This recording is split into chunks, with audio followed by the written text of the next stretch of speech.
Hello everyone. In this video, I will discuss something about Unit 1 and some topics of Unit 10.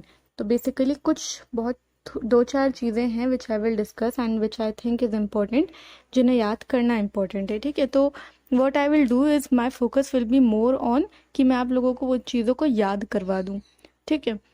And I am not getting into the concept, okay। So first is 8 stages of yoga, ठीक है। योगा के 8 stages हैं, आप इनको इस तरीके से याद रख सकते हैं। फर्स्ट वन इज यम, ठीक है। पहले हम मीनिंग देख लेते हैं, इसके आगे आपका लिखा भी हुआ है, that is social discipline. So for doing yoga, हमारे मन में एक योगा का कॉन्सेप्ट ये है that doing exercise is yoga, but actually that is not yoga, that is simply exercise, ठीक है, without any machine, without any equipment. तो इस वजह से yoga is all about these 8 stages. If one is doing yoga, उसको ये 8 स्टेजेस को फॉलो करना पड़ेगा, ठीक है।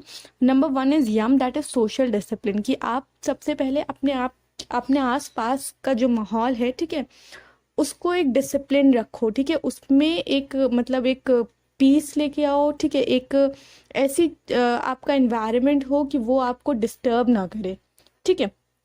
Second is niyama, that is personal discipline. Once your social environment is in discipline, उसके बाद you have to discipline yourself, ठीक है। तो यम एंड नियम, ठीक है, इन दोनों को आप राइम करके याद रख सकते हैं, यम एंड नियम, ठीक है।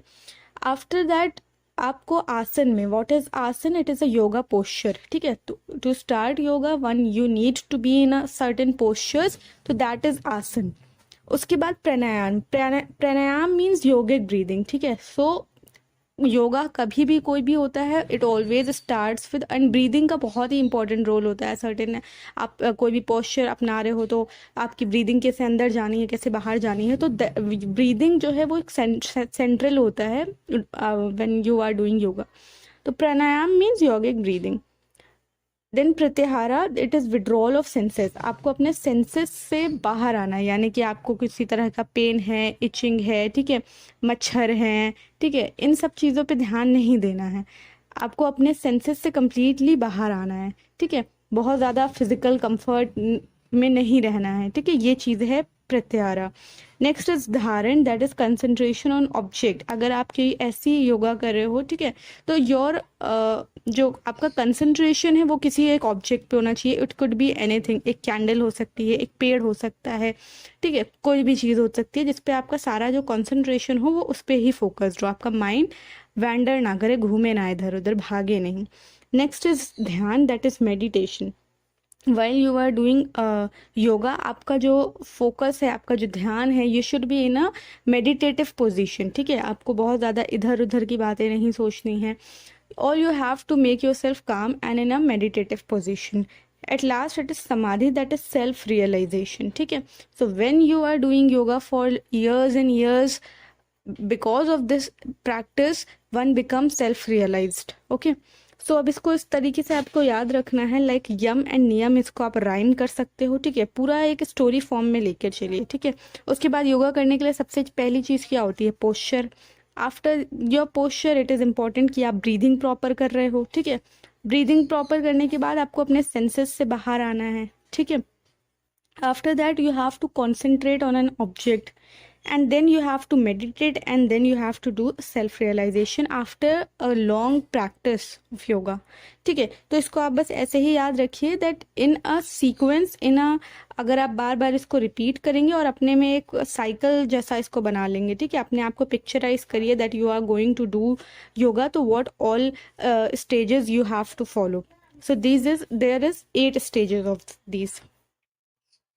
Next concept is types of self. In Sufism we have 7 self, ठीक है। तो इसको भी आप इसी तरीके से याद रख सकते हो, एक स्टोरी, एक सीक्वेंस के फॉर्म में, ठीक है। कमांडिंग सेल्फ का मतलब होता है you are completely selfish, there is no sense of morality, that is commanding self. After that it is regretful self, ठीक है। आप इसको एक जर्नी की तरह याद रख सकते हो, ठीक है, कि सबसे पहले आपका सेल्फ क्या था, कमांडिंग था। उसके बाद यू फेल्ट सम रिग्रेट, ठीक है, आपने अपने अंदर गलतियां देखी, यू सी फॉल्ट, और आपके अंदर एक डिजायर है that you want to change.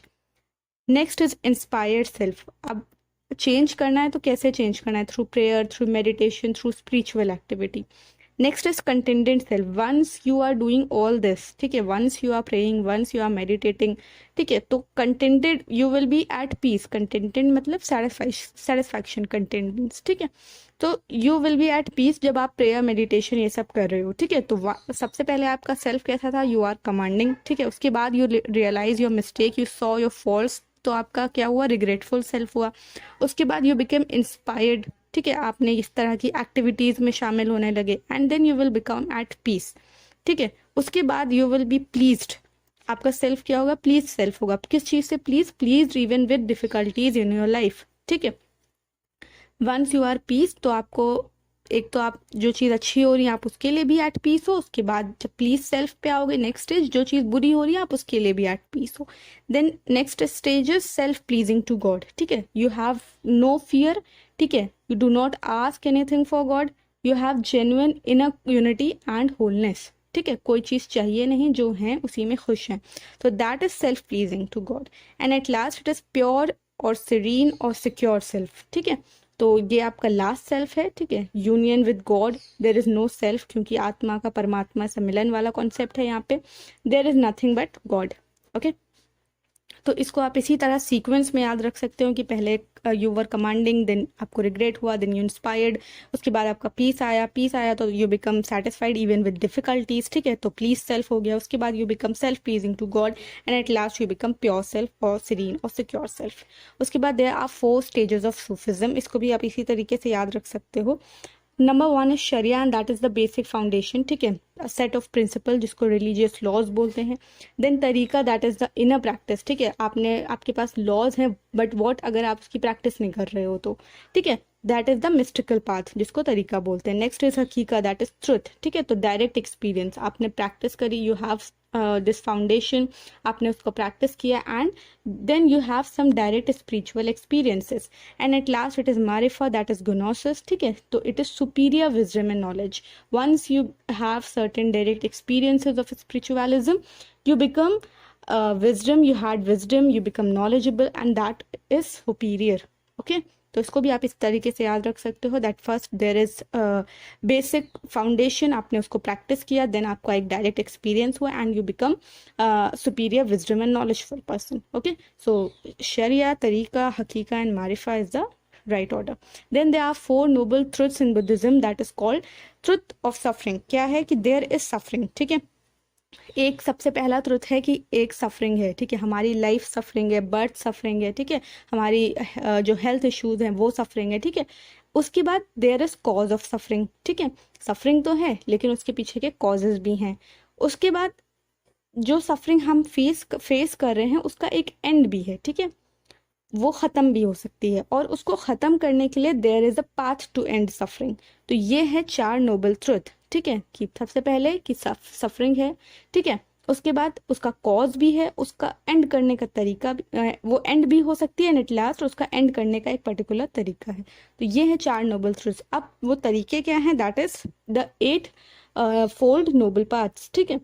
तो देर आर 8, अब इसको याद करने की there is no such trick, आप इसको अपने मतलब बार बार रिपीटेशन से इसको याद रख सकते हैं, ठीक है। तो आप इसको एक सीक्वेंस में याद रख लीजिए, वो ABCD का बना लो। सबसे पहले राइट एक्शन है, ठीक है, work for good of others. उसके बाद है C, एक B, C देन C, ठीक है, तो राइट कंसंट्रेशन, ठीक है, प्रैक्टिस मेडिटेशन।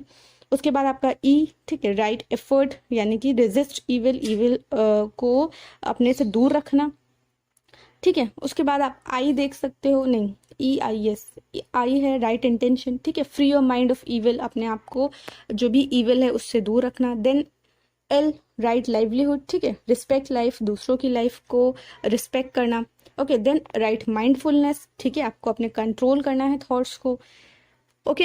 उसके बाद है S, that is right speech, कुछ भी गलत, कुछ भी बुरा नहीं बोलना है, ऐसा नहीं बोलना है which hurt someone. And at last it is the right view, that you know the truth, what actually truth is, and truth differs from person to person, ठीक है। तो ये है नोबल 8 फोल्ड पास। आप इसको बार बार रिविजन से याद कर सकते हो, अपने एक बना सकते हो, कुछ भी निमोनिक या जैसा भी, ठीक है। तो A है, फिर C है, तो AC करके याद रख सकते हो, ठीक है। E और I है, EI मोस्टली हम लोग इमोशनल इंटेलिजेंस के टाइम पे याद रखते हैं, ठीक है। उसके बाद L है, M है, LM एक साथ आता है, ठीक है। उसके बाद एस और वी, तो एस वी है यानी SUV, इस तरह करके SUV है तो यू हटा दीजिए, SV इस तरह से याद रखा जा सकता है इसको। एट लास्ट यूनिट 10 में कॉन्सेप्ट आता है पॉवर्टी का, तो there are certain types of poverty, ठीक है। फर्स्ट इज एब्सोल्यूट पॉवर्टी, इसका मतलब है कि कंप्लीट पॉवर्टी, हर तरीके से एक जो रियल सेंस में हम पॉवर्टी जिसको बोलते हैं वो होती है absolute poverty. Relative poverty, poverty in relation to particular society, ठीक है। अलग अलग सोसाइटीज़ में, एक सोसाइटी में there are more poverty, there are more poor people, और दूसरी सोसाइटी में कम है, तो वो हो गई रिलेटिव पॉवर्टी, ठीक है। इनकम का मतलब है जो भी गवर्नमेंट की एक सेट स्टैंडर्ड है ऑफ इनकम, ठीक है। जैसे हमारे यहाँ बिलो पॉवर्टी लाइन के अंदर जितने लोग आते हैं उनको हम पॉवर्टी में डाल देते हैं, तो इनकम लेवल एक सर्टेन अमाउंट से कम है अगर, तो उनको हम इनकम पॉवर्टी के अंदर उन लोगों को बोलेंगे। साइक्लिकल पॉवर्टी का मतलब है wide spread poverty but limited in its duration, ठीक है। एक ड्यूरेशन जो उसका टाइम पीरियड है वो उसकी लिमिटेड है, लेकिन बहुत ही वाइड स्प्रेड है, काफ़ी बड़े लोगों के बीच में वो फैली हुई है, तो उसको बोलते हैं साइक्लिकल पॉवर्टी। कलेक्टिव पॉवर्टी का मतलब होता है लैक ऑफ बेसिक रिसोर्सेज, ठीक है। Wide spread in particular society, basic resources नहीं है और एक पर्टिकुलर सोसाइटी में वो फैली हुई है, तो उसको बोलेंगे collective poverty. Concentrated collective poverty, उसका मतलब है कि आपका एक second, collective poverty suffered by specific sub group within a अ सोसाइटी, एक सोसाइटी के सब ग्रुप में, ठीक है। एक पर्टिकुलर सोसाइटी है, उसका एक छोटा हिस्सा है, ठीक है, वहां पे वो पॉवर्टी है, तो वहां के उस सब ग्रुप में वो लोग फेस कर रहे हैं, तो that is concentrated collective poverty. Case poverty का मतलब है एक पर्टिकुलर फैमिली में या कोई एक पर्सन, ठीक है, एक केस, ठीक है, तो वो केस को एक पर्सन या इंडिविजुअल समझिए, ठीक है, तो वो हो गई हमारी केस पॉवर्टी। उसके बाद asset poverty, not have enough wealth assets, ठीक है, जो एसेट्स है, संपत्ति है, वो ना होना, ठीक है, इनफ ना होना, ठीक है, जैसे घर है तो घर भी ना होना, तो दैट इज एसेट पॉवर्टी, ठीक है। तो ये थे कुछ topics of unit 1 and unit 10, I hope revision के लिए हेल्पफुल रहेगा। Thank you so much for watching, have a good day ahead.